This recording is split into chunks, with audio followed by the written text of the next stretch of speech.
3:30 बजे इतना बड़ा मजमा मेरे सामने बैठा। ये शायद पूरे झारखंड में, पूरे बंगाल में कहीं किसी प्रोग्राम में इस टाइम मुझे इतनी पब्लिक सामने नजर नहीं आती है। मैं जब जलसे में पहुंचा, मैंने देखा औरतें बड़ी तादाद में वापस जा रही हैं, मर्द हजरात जा रहे हैं। मैंने सोचा शायद पिंडाल खाली होगा, मगर जितने जा रहे थे उससे ज्यादा अल्हम्दुलिल्लाह यहाँ मौजूद हैं। मैं चाहता हूं कि आज बड़ी अहम बातें आपके सामने, वक्त कम है, कुछ इंपॉर्टेंट बातें आपके सामने रखी जाएं। और कुरान की एक आयत मैंने आपके सामने पढ़ी है, सूरह नहल की आयत नंबर 90, कुरान के 14वें पारे की आयत है। और इस आयत में अल्लाह ताला ने 3 बातों का हुक्म दिया है और 3 बातों से रोका है। और आज की मेरी पूरी तकरीर इन्हीं 6 बातों पर इंशाअल्लाह। और ये जो आयत मैं पढ़ने जा रहा हूं, ये आयत कितनी इंपॉर्टेंट है, कितनी अहम है, इसका अंदाजा आप इससे लगाइए कि हजरत अब्दुल्लाह बिन मसूद रजी अल्लाह ताला अन्हु कहते हैं, अजमउ आयतिन फिल कुरान हाज़िहिल आया, कुरान करीम की सबसे जामे आयत। जामे का मतलब जिसके अंदर तमाम चीजें आ गई हो, जिसने तमाम चीजों को इकट्ठा कर लिया हो, वो ये है आयत सूरह नहल की आयत। और इस आयत के बारे में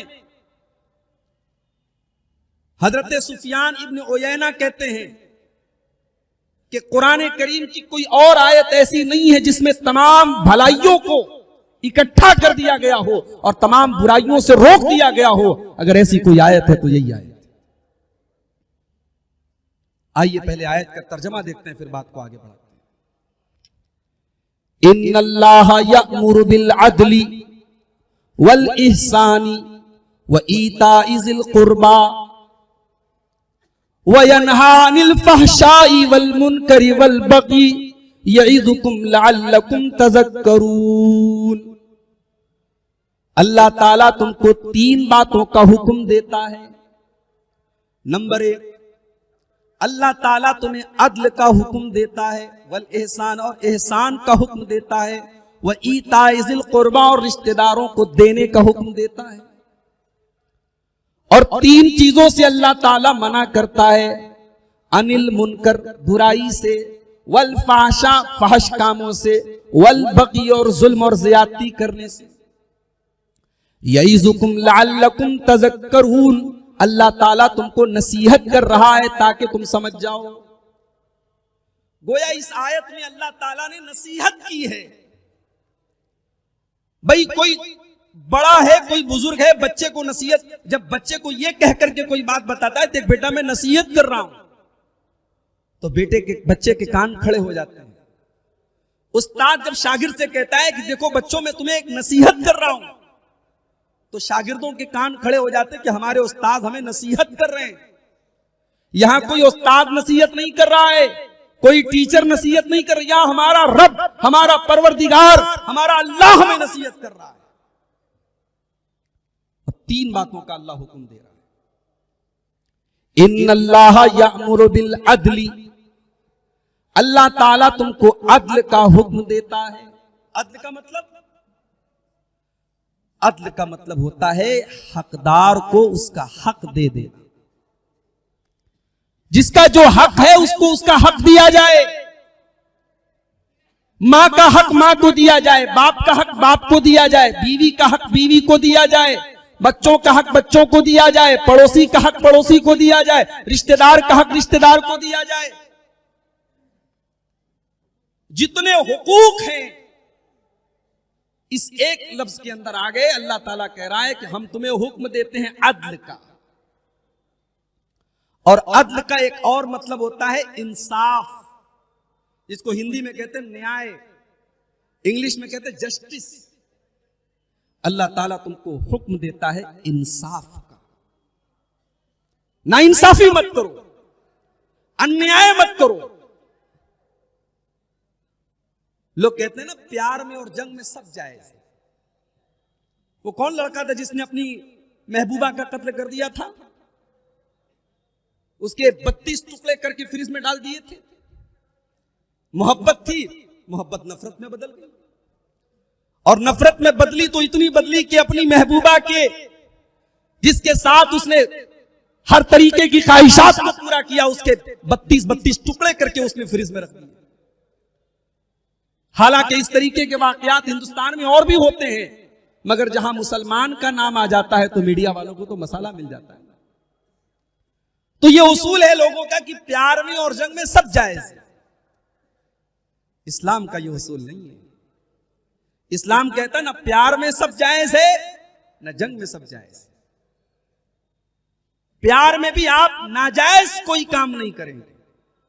भाई किसी लड़की से अचानक आपने किसी लड़की की शक्ल देख ली, इस्लाम तो बेपर्दगी की इजाजत नहीं देता। मान लीजिए अचानक नजर पड़ गई किसी लड़की के ऊपर, या किसी लड़की की अखलाक की आपने तारीफ सुन ली कि बड़ी अच्छी है, बड़ी दीनदार है, बड़ी खूबसूरत है, तो इस्लाम कहता है कि आप निकाह का पैगाम भेजें, जायज तरीके से आप निकाह का पैगाम भेजें और आगे का प्रोसेस पूरा करें, उसको अपनी बीवी बना लें और बीवी बनाने के बाद आप उससे मोहब्बत करें। इस्लाम लव मैरिज की तालीम नहीं देता, इस्लाम लव आफ्टर मैरिज की तालीम देता है। इस्लाम का ये उसूल नहीं है पहले मोहब्बत करो फिर शादी करो। इस्लाम का उसूल है शादी करो और फिर बेतहाशा मोहब्बत करो। और जंग के मैदान में भी सब जायज नहीं है। दुश्मन के साथ भी आपको नाइंसाफी नहीं करना है। वला यजरिमन्नकुम शनआनु कौमिन अला अल्ला तादिलू इदिलू हुवा अक़रबु लित्तक़वा।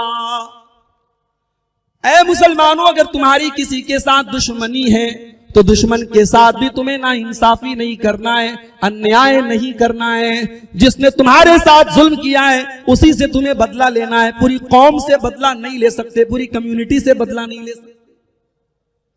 भाई दंगे फसाद में क्या होता है? किसी एक इंसान ने आग भड़का दी, पूरी कौम के खिलाफ दंगा भड़क गया, यही तो होता है। इस्लाम की ये तालीम नहीं। दुश्मनी अपनी जगह है, लेकिन दुश्मनी का मतलब ना इंसाफी नहीं। इस्लाम तो वो दीन है, गांव के आप जिम्मेदार हैं, इलाके के लोग आपके पास फैसला लेकर के आते हैं, आपको फैसला करने में भी ना इंसाफी नहीं करना है। आपका अपना रिश्तेदार ही क्यों ना हो, आपका अपना सगा बेटा ही क्यों ना हो, अगर उसने गलत किया है तो जो गलत की सजा है वो उसको भी मिलनी चाहिए। आप पक्षपात न करें, आप किसी की तरफदारी न करें, आप किसी का पक्ष न लें, आप जो इंसाफ की बात है वही बात करें। अल्लाह कुरान में फरमाता है, इन्नल्लाह यअमुरुकुम अन तुअद्दुल अमानाति इला अहलिहा। ओ लोगों, अल्लाह ताला हुक्म देता है कि तुम अमानत को अमानत वालों को लौटा दो। वइज़ा हकमतुम बैनन नासी अन तहकुमू बिल अदली, और जब तुम लोगों के दरमियान फैसला करो तो इंसाफ के साथ फैसला करो। कि किसी ने चाय पिला दी तो उसके हक में बोल दिया, किसी ने टेबल के नीचे पैसा दे दिया तो उसका पक्ष ले लिया, नहीं, इंसाफ की बात करो। इस्लाम की नजर में इंसाफ की वैल्यू इतनी ज्यादा है। कल कयामत का दिन होगा, सूरज 1 मील की दूरी पर होगा, लोग गर्मी से और धूप से बेहाल होंगे। अल्लाह तबारक व तआला अपने कुछ स्पेशल बंदों को अपने अर्श का साया देगा। उन स्पेशल बंदों में अल्लाह के नबी फरमाते हैं सबसे पहला इंसान कौन होगा? इमामुन आदिलुन, जो इंसाफ करने वाला इमाम होगा। इमाम का मतलब यहां मस्जिद का इमाम नहीं है, मुसल्ले नमाज पढ़ाने वाला इमाम नहीं है। इमाम का मतलब जो लोगों का हाकिम हो, जो लोगों का जिम्मेदार हो, वो इंसाफ करेगा तो कयामत के दिन अल्लाह ताला अर्श का साया देगा। अल्लाह के नबी फरमाते हैं, इन्नल मुक़सितीना अला मनाबिर मिन नूरिन यमीनिल्लाह। इंसाफ करने वाले कल कयामत के दिन का मिंबर देखा होगा, आपने पत्थर का मिंबर देखा होगा, लेकिन इंसाफ करने वालों को अल्लाह ताला कयामत के दिन नूर के मिंबरों पर जगा देगा। और जब बात इंसाफ की आई है तो सुन लो कान खोल कर, इंसाफ जिंदगी के हर डिपार्टमेंट में होगा। आप बाप हैं, 5 बेटे आपके हैं,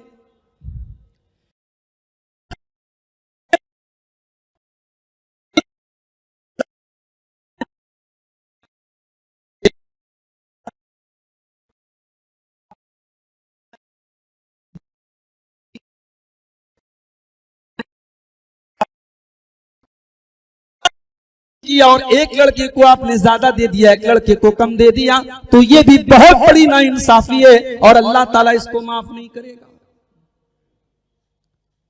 आपने सिर्फ बेटों को जायदाद दे दी, बेटियों को महरूम कर दिया, ये भी नाइंसाफी है। नबी अकरम के पास एक साहबी आते हैं, साहबी का नाम है हजरत बशीर रज़ी अल्लाह ताला अन्हु। आए अल्लाह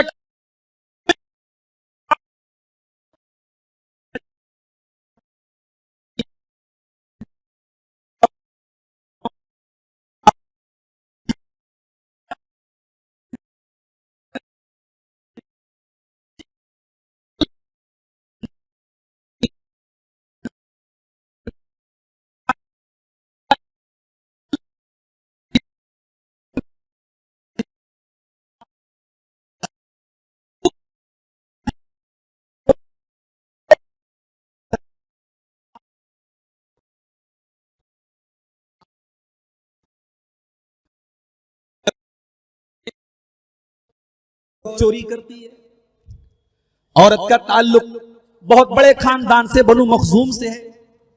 ये बनु मखजूम कौन सा खानदान है? ये अबू जहल का खानदान है, ये खालिद बिन वलीद का खानदान है, ये बहुत बड़ा खानदान है मक्के का। औरत ने चोरी कर ली, पकड़ी गई। इस्लाम में चोरी की सजा हाथ का काट देना है। नबी अकरम की अदालत में केस आया, आपने कहा हाथ काटा जाएगा, अल्लाह का कानून है, अल्लाह का हुक्म है। खानदान वाले परेशान, हमारे खानदान की तो नाक कट जाएगी।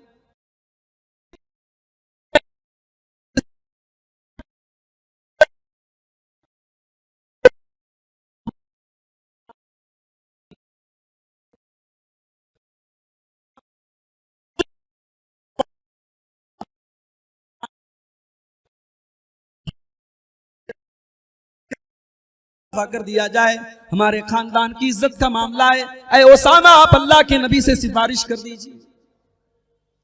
बुखारी के अल्फाज हैं, ओसामा अल्लाह के नबी के पास आते हैं और उस औरत के बारे में सिफारिश करते हैं कि अल्लाह के नबी इसका हाथ ना काटा जाए, कोई और सजा दे दी जाए। अल्लाह के प्यारे नबी का चेहरा गुस्से से लाल हो गया। आपने फरमाया अतशफउ फी हद्दिन मिन हुदूदिल्लाह, ऐ ओसामा तुम्हारी हिम्मत कैसे पड़ी, तुम अल्लाह के कानून को तोड़ने के बारे में मेरे पास सिफारिश लेकर के आए हो। ऐ ओसामा तुमसे पहले की कौमें इसीलिए बर्बाद हो गई कि जब कोई बड़ा आदमी कोई गुनाह करता था उसको सजा नहीं देते थे, और गरीब आदमी, छोटा आदमी, मजदूर आदमी वही गुनाह करता था उसको सजा देते थे। ऐ ओसामा कान खोल करके सुन लो, ये औरत तो कबीले बनु मखजूम की औरत है। इस औरत का नाम भी फातिमा है। लौ अन्ना फातिमा बिन्त मुहम्मदिन सरकत लक़तातु यदहा, अल्लाह की कसम ये तो फातिमा मखजूमिया है। अगर मोहम्मद की बेटी फातिमा भी चोरी करती और मेरी अदालत में उसका केस आया होता तो मैं उसके भी हाथ काटने का ऑर्डर दे देता। यह है इस्लाम का कानून। गवर्नर का बेटा भी अगर किसी गरीब आदमी पर जुल्म करे तो इस्लामी अदालतों में फैसला किया गया और गवर्नर के बेटे को सजा दी गई है। वाकयात मौजूद है मेरे प्यारे साथी।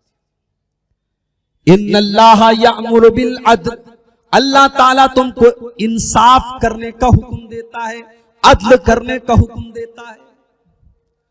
अच्छा, अदल का उल्टा है जुल्म। अदल करना जितना जरूरी है, जुल्म करना उतना ही बड़ा गुनाह है। अगर आपने किसी के ऊपर जुल्म किया, आप जालिम हो गए, वो मजलूम हो गया और उसके मुंह से अगर आह निकल गई, उसके मुंह से बद्दुआ निकल गई, तो अल्लाह ने मजलूम की बद्दुआ के लिए आसमान के दरवाजे खोल दिए हैं। अल्लाह के नबी फरमाते हैं इत्तकू दावतल मजलूम, मजलूम की बद्दुआ से बचो, फइन्नहु लैसा बैनहा व बैनल्लाहि हिजाब, इसलिए कि मजलूम की बद्दुआ के दरमियान और अल्लाह ताला के दरमियान कोई पर्दा नहीं, कोई रुकावट नहीं। मजलूम के मुंह से अगर बद्दुआ निकल गई तो वो बद्दुआ जरूर कबूल होती है। कभी किसी पर जुल्म मत करो मेरे भाई। हो सकता है आप जुल्म करके दुनिया में फल जाओ, फूल जाओ, मगर अल्लाह के यहां एक एक पाई का हिसाब देना पड़ेगा। अरे हम तो इंसान हैं, जानवरों ने भी अगर जानवरों के ऊपर जुल्म किया होगा तो अल्लाह ताला उनसे भी क़िसास लेगा। अल्लाह के नबी फरमाते हैं, सही मुस्लिम की रिवायत है, लतुअद्दुन्नल हुकूक इला अहलिहा यौमल क़ियामा, ओ लोगो तुम कयामत के दिन एक दूसरे का हक जरूर दोगे, तुम्हें देना पड़ेगा। हत्ता युकाद लिशातिल जलहाई मिनशातिल करना, अगर सींग वाली बकरी ने बगैर सींग वाली पर अत्याचार किया है, जुल्म किया है, तो उससे भी किसास लिया जाएगा। दुनिया में हमने किसी का पैसा मार लिया तो दुनिया में पैसे के बदले पैसा चलेगा। किसी की जमीन हथिया ली, जमीन के बदले जमीन चलेगी। दुनिया में किसी को गाली दे दी, माफी मांग ले। आखिरत में तो करेंसी नेकी और गुनाह होंगे मेरे भाई। वहां करेंसी का एक्सचेंज नेकी और गुनाह से होगा। हमने अगर किसी पर अत्याचार किया और जुल्म किया, हमारी नेकियां उसको दे दी जाएंगी, और जब हमारी नेकियां खत्म हो जाएंगी तो उस मजलूम के गुनाह हमारे ऊपर लाद दिए जाएंगे। तो जुल्म से बचो, अत्याचार से बचो, इंसाफ करो। अल्लाह इंसाफ का हुक्म देता है। यहां तक कि अगर किसी की 2 बीवियां हैं, यह अलग बात है। हिंदुस्तान के माहौल में 2 बीवियों का नाम लेना भी आज जुर्म है। औरतें तो कहती है, साहब मेरा शौहर गलत काम कर ले चलेगा, लेकिन मेरी सौतन ना लाए, ये नहीं चलेगा। शौहर माली एतबार से इस्तिताअत रखता है, 2 शादियां कर सकता है, मगर लोग करने नहीं देते। कितनी बेवा औरतें हैं, लोग समझते हैं कि उनके घर में राशन पहुंचा दिया तो उस बेवा के आंसू पूछ दिए गए। लोग कहते हैं औरतें तो अपने बच्चों के सहारे जिंदगी गुजार लेती है। दुनिया का सबसे बड़ा झूठ है ये, ढकोसला है ये।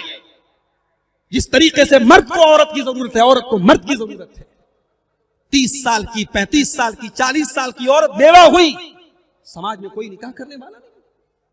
आपने दूसरे निकाह को हराम करके कर दिया है, उसको नाजायज कर दिया है, और उस बेवा औरत के घर में आपने राशन पहुंचा दिया, उसको चंद पैसे दे दिए, और आप कहते साहब हमने बेवा की मदद कर दी। नबी अकरम ने 11 शादियां की थी, कभी आपने गौर किया? 11 शादियों में सिर्फ 1 बीवी आपकी कुंवारी थी, बाकी 10 बीवियां आपकी या तो मुतल्लका थी या बेवा थी। अल्लाह के नबी ये भी तो कर सकते थे, उनको पैसा दे देते, उनको राशन पानी दे देते, निकाह करने की क्या जरूरत थी भाई? नबी ने उम्मत को तालीम दी, समाज की ये बेवा औरतें तुम्हारे राशन के और तुम्हारे रोटी के टुकड़ों की मोहताज नहीं है, उनको भी इज्जत के साथ एक शादीशुदा जिंदगी गुजारने का हक है।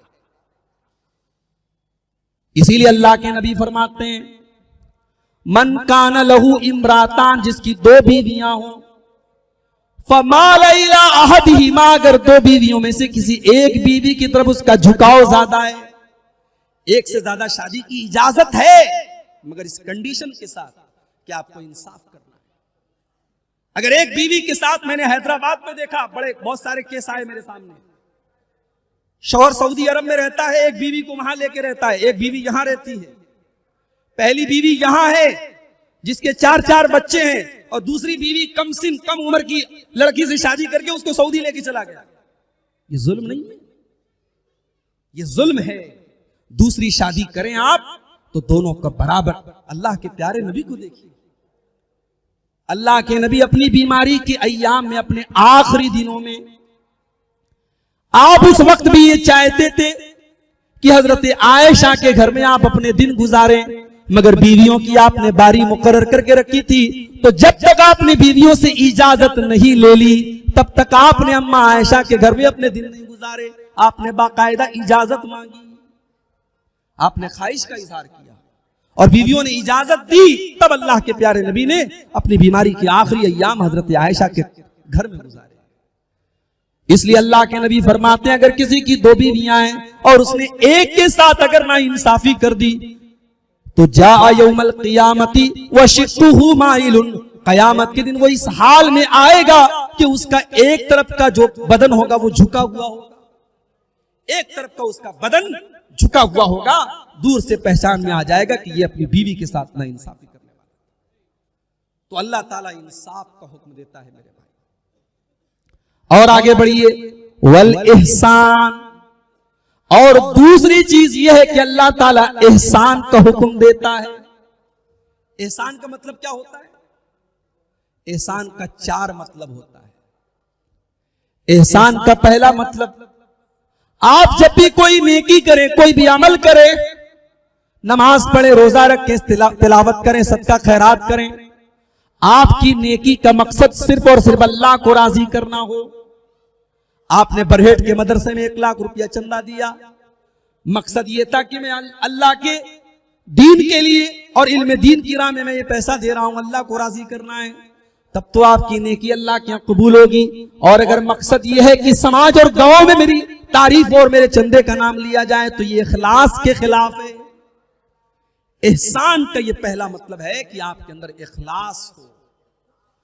इसीलिए अल्लाह के नबी ने एहसान का मतलब बयान करते हुए फरमाया, अंताबुदल्लाह कान्नका तरा, जब तुम अल्लाह की इबादत करो तो इस तरीके से करो जैसे तुम अल्लाह को देख रहे हो। फ़इन लम तकुन तराहु फ़इन्नहु यराका, अगर तुम अल्लाह को नहीं देख पा रहे हो तो ये समझो वो तुमको देख रहा है। आजकल तो नेकी करके फेसबुक पर डाला जाता है। कितनी गरीब औरतें हैं, उनके घर में राशन दिया जा रहा है, 200-400-500 रुपए का राशन देकर के उस गरीब की इज्जत को तुम नीलाम कर रहे हो। भाई एक जरूरत होती है, चलो भी बाहर से कोई फंड आया तो उसको फोटो खींच करके जिसने डोनेट किया है डोनर को फोटो दे दिया गया, तो वो तो जरूरत समझ में आती है कि चापाकल लगाया गया, हैंडपंप लगाया गया, मस्जिद बनवाई गई, मदरसा बनवाया गया, उसका फोटो लिया गया। हालांकि उसमें भी बड़ा घपला हो रहा है। सुना कि एक हैंडपंप पर 10-10 बार पेंट हो रहा है, एक बार ग्रीन, एक बार रेड, एक बार ब्लू, एक हैंडपंप का 10 बार पैसा मंगाया जा रहा है। अल्लाह रहम फरमाए।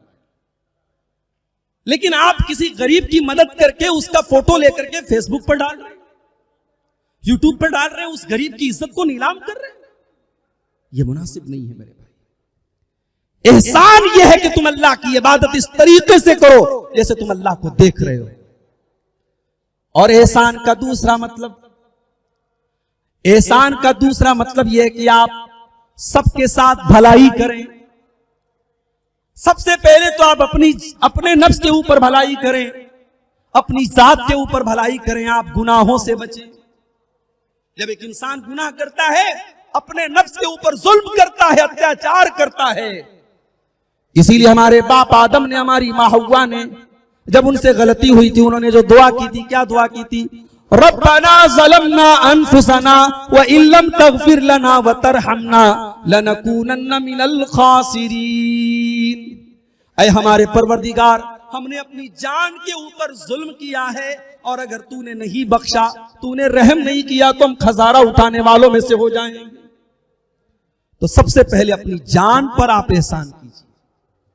ओ गुटखा खाने वाले मेरे नौजवान साथियों, ओ शराब पीने वाले मेरे भाइयों, ओ तंबाकू का इस्तेमाल करने वाले मेरे भाइयों, अपनी जान पर तरस खाओ और अपने आप को हलाकत में न डालो। वला तुल्कू बिअयदीकुम इला तहलुका, अपने आप को हलाकत में न डालो, खुदकुशी न करो, सुसाइड न करो। इस्लाम में सुसाइड क्यों हराम है? ये जिंदगी हमारी अपनी नहीं है, अल्लाह की अमानत है। हमें कोई हक नहीं पहुंचता कि हम सुसाइड करें। जब हमारी मौत लिखी होगी, अल्लाह मौत देगा, हम सुसाइड करके अपने आप को, अपनी जिंदगी को खत्म करें, ये राइट हमें और आपको नहीं। सबसे पहले अपने साथ आप एहसान कीजिए, उसके बाद अपने माँ बाप के साथ, अपने रिश्तेदारों के साथ। सूरह निसा की आयत नंबर 36 को पढ़िए। वाबुदुल्लाह वला तुशरिकू बिही शैया, अल्लाह की इबादत करो और अल्लाह के साथ किसी को शरीक न करो। वबिल वालिदैन एहसाना, और अपने वालिदैन के साथ एहसान करो। वबिजिल कुर्बा, रिश्तेदारों के साथ एहसान करो। वल यतामा, यतीमों के साथ एहसान करो। वल जारिजिल कुर्बा, और अपने पड़ोसी के साथ भी एहसान करो। वल जारिल जुनुबी, और पड़ोसी अगर अपना रिश्तेदार है तब भी एहसान करो, और पड़ोसी अगर गैर है तब भी उसके साथ एहसान करो। वस्साहिबी बिल जंबी, और अपने सफर के साथी के साथ भी भलाई करो। ट्रेन में सफर कर रहे हैं, अभी आज मैं बनारस से पटना तक खड़ा होकर के आया। होली का मौका था, ट्रेन में रश था, और टोपी लगाए हुए, कुर्ता पहने हुए। ऐसे ही आजकल टोपी वालों को, कुर्ता वालों को तो बड़ी अजीब नजरों से देखा जाता है। सीट पर जगह है, एक एक सीट पर 5-5 लोग बैठे हैं, मगर मौलवी साहब हैं, इनको नहीं बैठने दिया जाए। हमारा अपना मामला ये होता है अल्हम्दुलिल्लाह, में कोई तारीफ की बात नहीं है। अगर हमारी सीट पर कोई, अगर मैं सोया नहीं हूं, बैठा हूं, कोई आकर के बैठना चाहे, कोई दिक्कत की बात नहीं। हमें ये गुंजाइश रखनी चाहिए। फ्लाइट में सफर कर रहे हो, ट्रेन में सफर कर रहे हो, आप दूसरों के लिए भलाई कीजिए, इस्लाम की तालीम है मेरे। वस्साहिबि बिल जंबी, अपने सफर के साथी के साथ तुम भलाई करो। वब्नि सबीली, और मुसाफिरों के साथ तुम भलाई करो। वमा मलकत ईमानुकुम, और अपने नौकरों, अपने लौंडियों, अपने गुलामों के साथ भलाई करो। इस्लाम सबके साथ भलाई करने की तालीम देता है। और एहसान का तीसरा मतलब, जो काम करो परफेक्ट करो। इस्लाम परफेक्शन का हुक्म देता है। नमाज आप पढ़ने के लिए खड़े हुए, एक आदमी नमाज पढ़ता है, कौवे की तरह 4 ठोंगे मार के चला जाता है। और एक आदमी जब नमाज पढ़ता है, बड़े अच्छे तरीके से खुशी और खुशू के साथ, इत्मीनान के साथ नमाज पढ़ता है। जो कौवे की तरह ठोंगे मार के चला जाए, अल्लाह के नबी उस नमाज के बारे में फरमाते हैं, मा सल्लैता, तुमने नमाज ही नहीं पढ़ी। वजू करने के लिए आप बैठे, वजू करने में आपने हाथ धुला, चेहरा धुला, सर का मसा किया, कान का मसा किया, पैर भी धोया, लेकिन पैर में आपकी एड़ी के पास थोड़ा सा हिस्सा सूखा रह गया। अल्लाह के नबी फरमाते हैं, वैलुल लिल आकाबि मिनन नार, अगर वजू के दौरान एड़ी सूखी रह जाए और एड़ी तक आपने पानी को नहीं पहुंचाया, तो ये एड़ियां जहन्नम के अंदर डाली जाएंगी। परफेक्शन होना चाहिए, जो भी काम करो परफेक्ट तरीके से। यहां तक कि अल्लाह के नबी फरमाते हैं, इन्नल्लाह कतबल इहसान अला कुल्ली शै, अल्लाह ताला ने हर चीज के साथ भलाई का हुक्म दिया है। फईजा ज़बातुम फासिनु ज़बहा, जब तुम जानवर को ज़बा करो तो अच्छे तरीके से ज़बा करो, एहसान के साथ ज़बा करो। अपनी छुरी को तेज कर लो, जानवर को आराम पहुंचाओ। छुरी ऐसी ना हो कि तड़पा तड़पा के जानवर को कत्ल करो। छुरी आपकी तेज हो और जानवर के सामने आप छुरी ना तेज करें, पहले से तेज करके रखें। ये एहसान है, इस्लाम इसकी तालीम। एहसान का एक मतलब यह भी है, आपने किसी से कर्जा लिया, 100 रुपया आपने लिया, और लौटाने का टाइम आया तो आपने 100 की जगह 110 दे दिया। सामने वाले ने आपसे नहीं कहा था, अगर उसने तय करके आपको दिया था तब तो वो इंटरेस्ट हो जाएगा, ब्याज हो जाएगा। उसने आपसे कोई शर्त नहीं रखी थी, लेकिन आपने अपनी तरफ से बढ़ा करके दे दिया। ये भी एहसान है। अल्लाह ताला तुम्हें अदल का हुक्म देता है, तुम्हें एहसान का हुक्म देता है। और तीसरी चीज, व ईताइज़िल कुर्बा, और अल्लाह ताला तुमको अपने रिश्तेदारों को देने का हुक्म देता है। क्या देना है, अल्लाह ने इसको मेंशन नहीं किया। देने का हुक्म देता है। जो दे सकते हो तुम दे दो। पैसा दे सकते हो पैसा दे दो, इज्जत दे सकते हो इज्जत दे दो। कुछ नहीं दे सकते तो अपने रिश्तेदारों के सुख और दुख में शामिल तो हो सकते हो। इस्लाम के अंदर रिश्तेदारी का बहुत बड़ा हक है। हमारी जो नई नस्ल है, अल्लाह माफ करे, कितने लोगों को तो पता भी नहीं कि उनके खानदान के कौन कौन लोग हैं, कहां कहां बसे हुए हैं।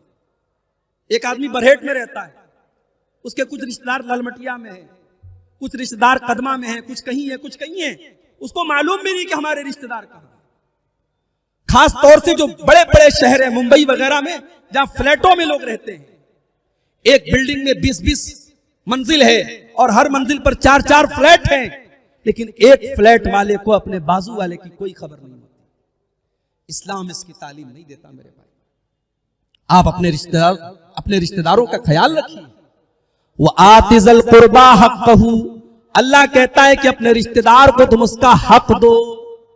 अगर आप अपने रिश्तेदार की मदद कर रहे हो, उसके काम आ रहे, कोई एहसान नहीं कर रहे आपके माल में उसका हक था, आपने उसका हक उसको दिया है, आपने कोई एहसान नहीं किया है। आज हालात क्या है, भाई भाई से नाराज है, चचा भतीजे से नाराज है, बाप बेटे में मुकदमा चल रहा है। हो लोगों, ये चीजें खत्म कर दो, कुछ लेके नहीं जाना है।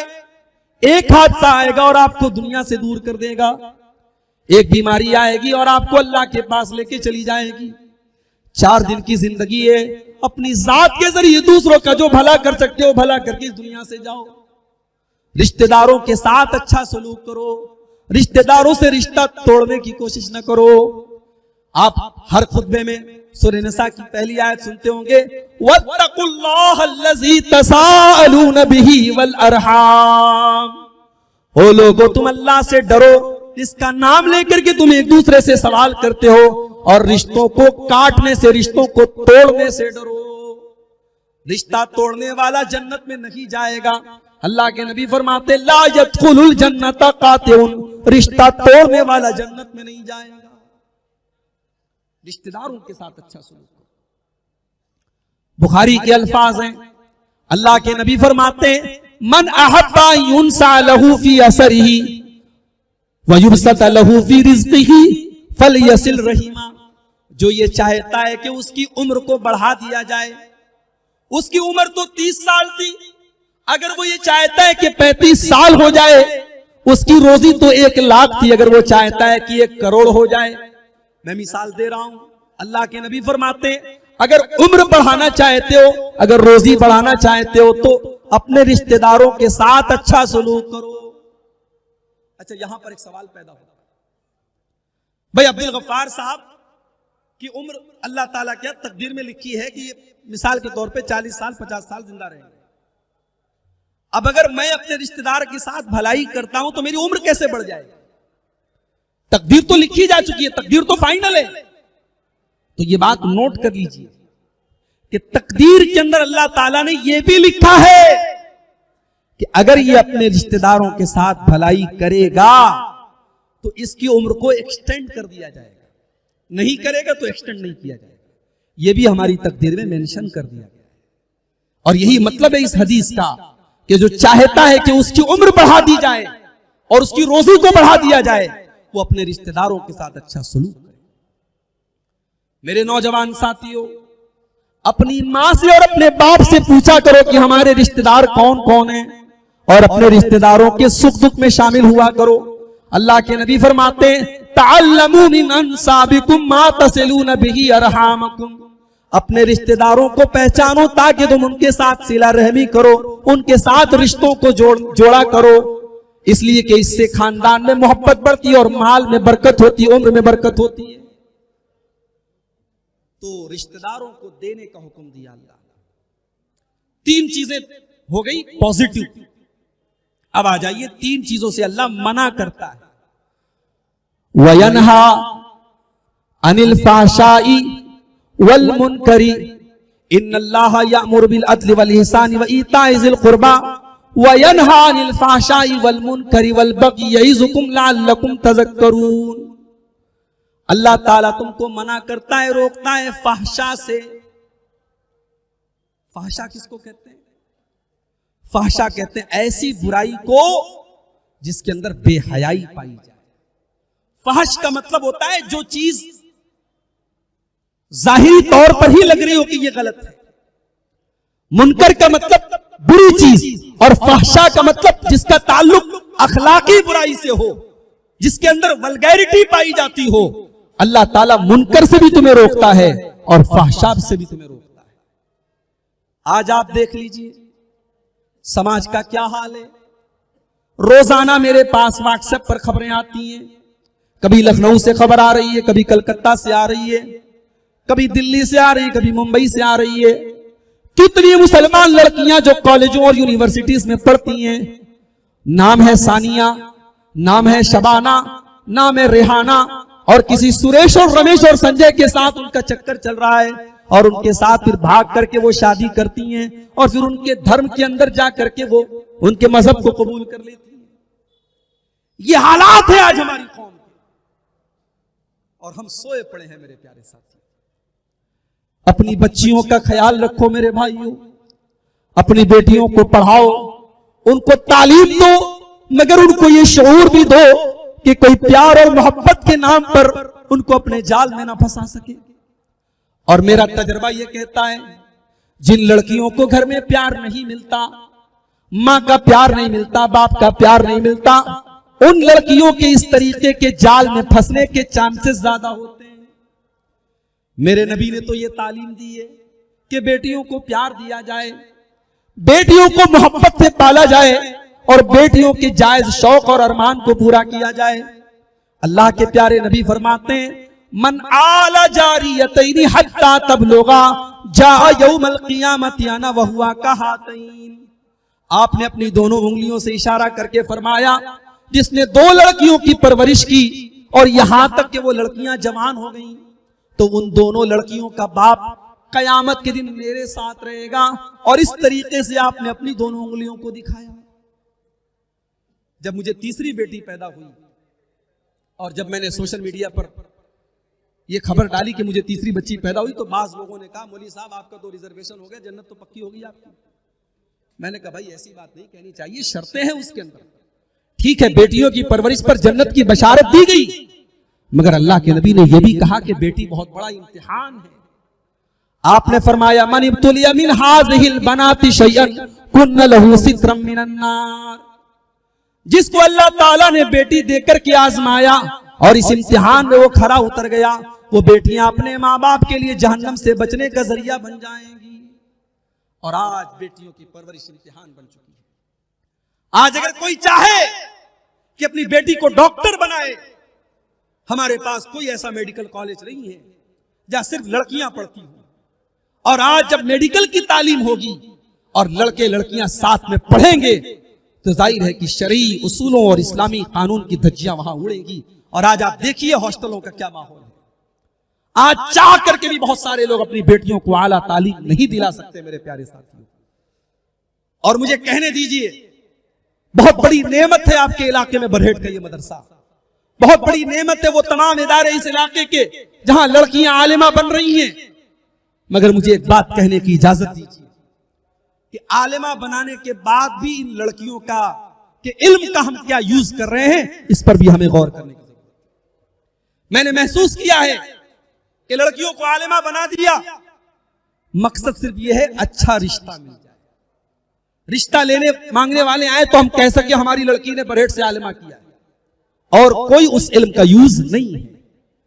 मैं कहता हूं मेरे भाइयों, आज औरतों में इतनी बेहयाई फैली है, औरतों के अंदर इस कदर बुराइयां पाई जा रही है, इतनी बेपर्दगी पाई जाती है।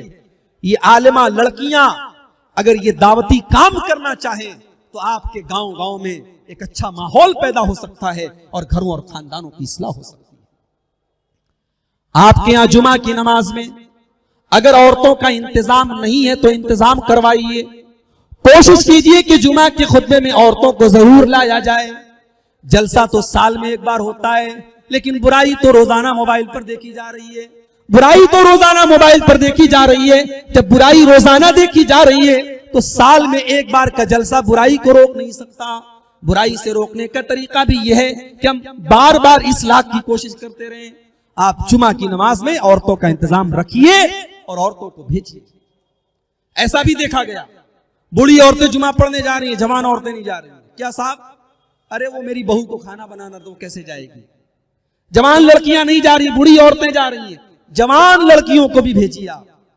जुमा के दिन खाना थोड़ा लेट बन जाए चलेगा, थोड़ा पहले बन जाए चलेगा, मगर जुमा की नमाज में औरतों को भेजिए मेरे प्यारे साथियों, इसलिए कि अब पानी सर से ऊंचा जा रहा है।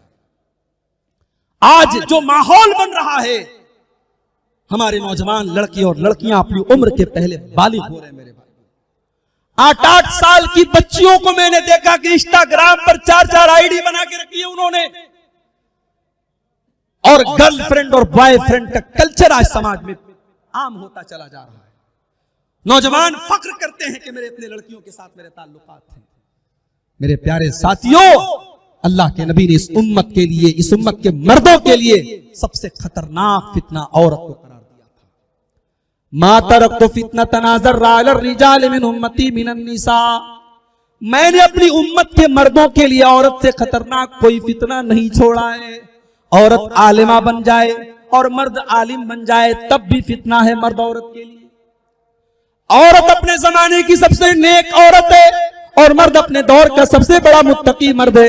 लेकिन अगर मर्द और औरत अकेले में मिलते हैं तो इस्लाम ये कहता है कि तीसरा वहां शैतान जरूर मौजूद होता है। तो फहशा से बचाओ अपने आप, बेहयाई से बचाओ। जलजले आ जा रहे हैं, और जलजले आकर के ये सबक दे रहे हैं कि ये जलजले क्यों आ रहे हैं, क्योंकि समाज के अंदर बेहयाई बहुत ज्यादा फैल रही है। कोरोना वायरस जैसी बीमारी आई और उसने भी हमको ये सबक दिया कि बेहयाई को अगर हमने नहीं रोका तो इस तरीके के और भी वायरस आते रहेंगे। अल्लाह के नबी फरमाते हैं, लम तज़हरिल फाहिशतु फी कौमिन क़त्तु हत्ता युलिनु बिहा इल्ला फशा फीहिमुत ताऊन। जब किसी कौम में बेहयाई फैलेगी उस कौम के ऊपर अजीब व गरीब बीमारियां आएंगी।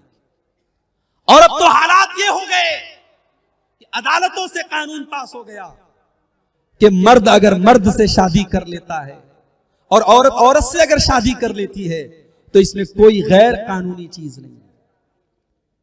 अगर आपके पास ऐसे भी शादी के कार्ड आने लगे कि मोहम्मद जुनैद की शादी मोहम्मद जावेद के साथ हो रही है और रेहाना की शादी शबाना के साथ हो रही है, तो बहुत हैरत मत कीजिएगा, हमारे हिंदुस्तान के कानून में परमिशन दे दी गई है। हालात ये हो चुके हैं मेरे भाई, हालात ये हो चुके हैं कि वो गुनाह जिस गुनाह की वजह से कौम लूत के ऊपर आसमान से पत्थरों की बारिश हुई और पूरी बस्ती को अल्लाह ने उलट दिया और पूरी बस्ती पल भर में खत्म हो गई। आज गांव गांव में वो गुनाह भी आम हो रहा है और मर्द मर्द के साथ ताल्लुक कायम कर रहा है और औरतें औरत के साथ अपनी लज्जत पूरी कर रही है। ये बेहयाई, ये बेगैरती, इसको भी रोकना हमारी और आपकी जिम्मेदारी है। वयनहा अनिल फहशाई, अल्लाह ताला तुमको फहश कामों से मना करता है। वल मुनकर, और अल्लाह ताला तुमको मुनकर से, बुरी चीजों से तुमको रोकता है। जितनी चीजें शरीयत के अंदर रोकी गई हैं वो तमाम की तमाम चीजें इस एक लफ्ज के अंदर आ गई, मुनकर के अंदर। और यहां एक बात याद रखिए, बुराई से बचना भी जरूरी है और बुराई से रोकना भी जरूरी है। आपकी आंखों के सामने अगर कुछ बुरा हो रहा है तो आपकी पेशानी पर बल पड़ने चाहिए और आपको गुस्सा आना चाहिए और आपको उसे रोकने की कोशिश भी करनी चाहिए। यहां तो हालात ये हैं, बेटी सज धज करके घर से निकल रही है और बाप बड़ी खुशी से कहता है कि मेरी बेटी माशाअल्लाह कितनी खूबसूरत है। स्कूलों के अंदर सालाना प्रोग्राम हो रहा है, मुसलमान लड़कियां नाच रही हैं, डांस कर रही हैं। 15-15 साल की, 20-20 साल की जवान लड़कियां साड़ी पहन करके नाच रही हैं और बाप और माँ वीडियो बना रहे हैं और बड़ी खुशी से स्टेटस लगा रहे हैं, मेरी बेटी कितना शानदार डांस कर रही है। हम बबूल का पेड़ बो करके आम नहीं काट सकते मेरे भाई। हम जिस नस्ल, इस नस्ल की तरबियत जैसी करेंगे वैसी ही लड़कियां पैदा होंगी, वैसी ही औलादें हमारी बड़ी बड़ी। आज आप देखिए हालात क्या हैं। अल्लाह के नबी फरमाते हैं, ओ लोगों तुम अपनी औलाद की जिम्मेदारी को महसूस करो। कुल्लुकुम राइन व कुल्लुकुम मसूलुन अन रइयतिही, तुम में से हर इंसान जिम्मेदार है और कयामत के दिन उसकी जिम्मेदारी के बारे में सवाल होगा। औलाद वालों, ये औलाद तुम्हारी गर्दन पर कल कयामत के दिन जिम्मेदारी बनेगी और अल्लाह पूछेगा कि तुम तहज्जुद पढ़ते थे और तुम्हारी बेटी रात में 2-2 बजे गैर महरम से बात करती थी, तुम क्या कर रहे थे। अल्लाह पूछेगा मेरी माँ बाप से कि तुम तो पर्दे और नकाब में निकलती थी और तुम्हारी जवान बेटी 16 साल की, 20 साल की सज धज करके संवर करके बगैर पर्दे के निकलती थी और चेहरे पर एक छोटा सा मास्क लगा लेती थी और तुमने उसको इजाजत दी थी, तुमने क्यों ऐसा किया। दयूस हो गए हम, बेगैरत हो गए हम।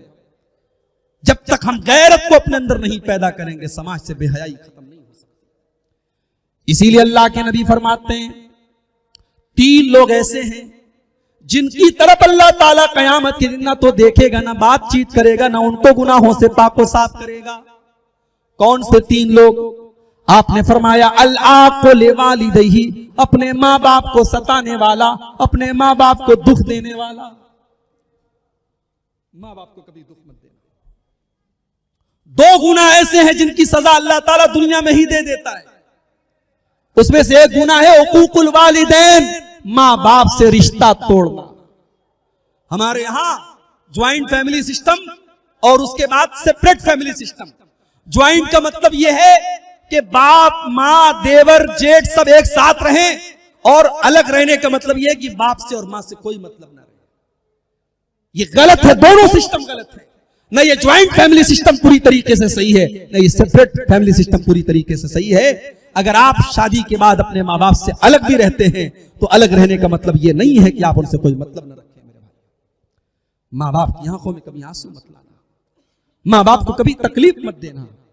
मां बाप आपके बचपन में उन्होंने आपकी वो तकलीफें बर्दाश्त की जो आप सोच नहीं सकते।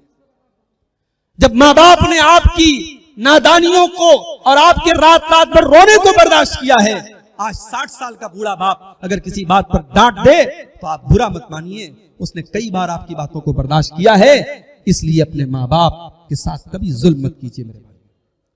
दूसरी चीज, वल मरातुल मुतरज्जिला, मर्दों की नकल करने वाली औरत, मर्दों के जैसा टाइट कपड़ा पहनने वाली, मर्दों की जैसी चाल ढाल अपनाने वाली औरत। और तीसरा आदमी जिसकी तरफ कयामत के दिन अल्लाह ताला देखेगा भी नहीं, आपने फरमाया अद्दयूस, अद्दयूस अल्लज़ी युक़िर्रु फी अहलिहिल खुबुस, वो बेगैरत मर्द जिसके घर में बेहयाई का काम हो रहा हो और उसको कोई फर्क ना पड़ रहा हो, जो बीवी के साथ फोटो खींचता हो और फेसबुक पर डालता हो, जो अपनी बेटी, जवान बेटी का फोटो फेसबुक पर डालता हो, स्टेटस पर लगाता हो, उस बेगैरत भाई, उस बेगैरत शौहर और उस बेगैरत बाप की तरफ कयामत के दिन अल्लाह ताला देखेगा भी नहीं। तो बेगैरती को खत्म करने की जरूरत है।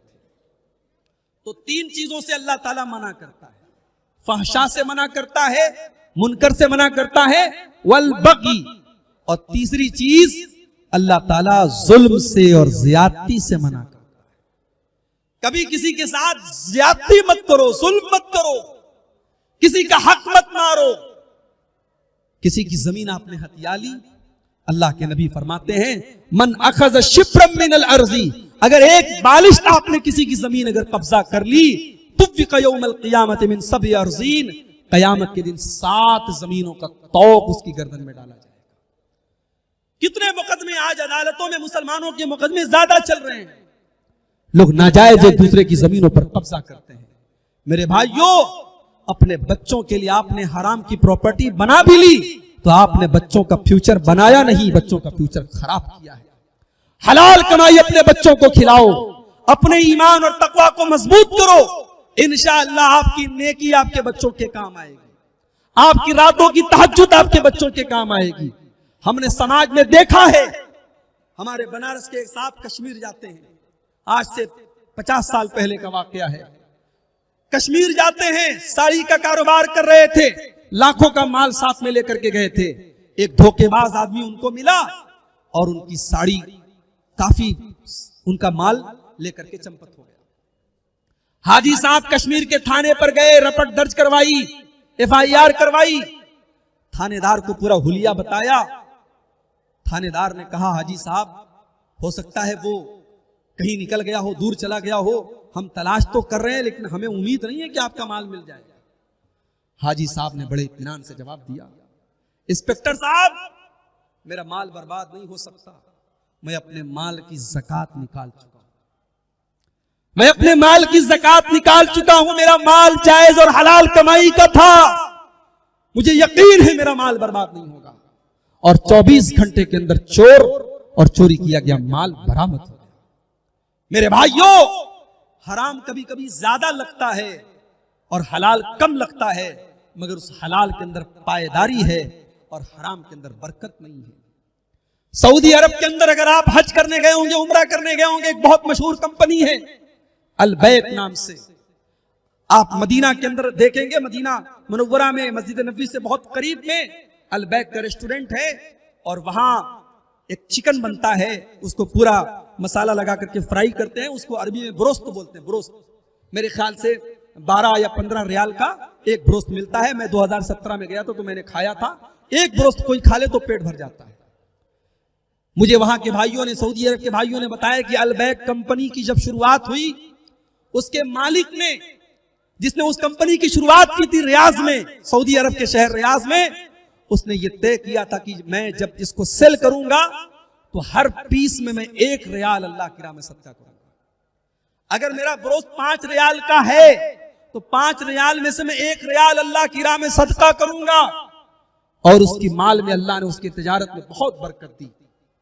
उसके बाद जब वो इंसान मर गया, उसके मरने के बाद जिस यतीम खाने में और जिस मदरसे में और जिन गरीबों को वो पैसा दिया करता था, वो लोग जब उस इंसान के लड़कों के पास आए, बरकत होती है मेरे भाई। इंसान अपने बच्चों के लिए हराम कमाने लगता है, अपनी बीवी को खुश करने के लिए हराम कमाने लगता है। कभी भी आप हराम का रुख मत कीजिए और कभी किसी दूसरे का हक मत मारिए। अल्लाह के नबी फरमाते हैं कि दो गुनाहों को अल्लाह ताला दुनिया ही में उनकी सजा दे देता है, और उसमें से गुनाह यह है अल बग़यु, किसी पर जुल्म करना और किसी पर ज्यादती करना। मेरे प्यारे साथियों, ये 6 बातें हैं। 3 बातों का अल्लाह ने हुक्म दिया और 3 बातों से अल्लाह ने मना किया। अल्लाह हुक्म देता है अदल इंसाफ करने का, अल्लाह हुक्म देता है एहसान करने का, और अल्लाह हुक्म देता है रिश्तेदारों के साथ भलाई करने का। और 3 चीजों से अल्लाह मना करता है, फहश कामों से, वल्गर कामों से, और तमाम बुरे कामों से, और किसी पर जुल्म और ज्यादती करने से। इन 3 कामों से बच जाओ और उन 3 कामों को अपना लो, इंशाअल्लाह हम दुनिया और आखिरत में कामयाब हो जाएंगे। अल्लाह से दुआ है रब्बुल आलमीन इन 6 बातों पर हम सबको अमल करने की तौफीक अता फरमाए। अल्लाह ताला हमें कहने और सुनने से ज्यादा अमल की तौफीक अता फरमाए। जब तक हम दुनिया में जिंदा रहे, इस्लाम पर जिंदा रहे और हम सबका खात्मा ईमान पर हो। आमीन व आखिर दावाना अनिल हम्दुलिल्लाहि रब्बिल आलमीन। वस्सलामु अलैकुम व रहमतुल्लाह।